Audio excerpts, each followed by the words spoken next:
Hi friends, இன்னைக்கு கத்திரிக்காய் omelette தான் பார்க்க போகிறோம். கொஞ்சம் வேறு டிஃப்ரெண்ட்டாக இருக்கும். எப்படி செய்யலான்னு பார்க்கலாம். செம்ம டேஸ்ட்டாக இருக்கும். ட்ரை பண்ணி பாருங்கள்.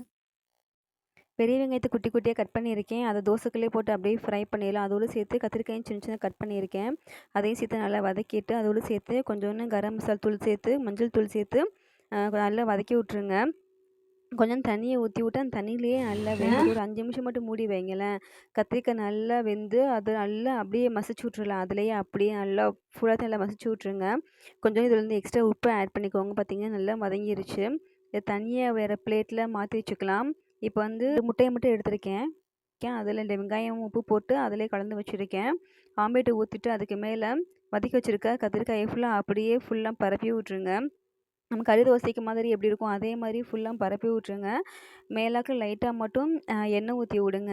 இப்படி தள்ளி விட்டு பார்த்தீங்கன்னா அப்படியே நல்லா தனியாக எடுக்கு வர மாதிரியே இருக்கும். ஸோ அதை அப்படியே அடுத்த பக்கம் பரட்டி விட்டுறலாம்.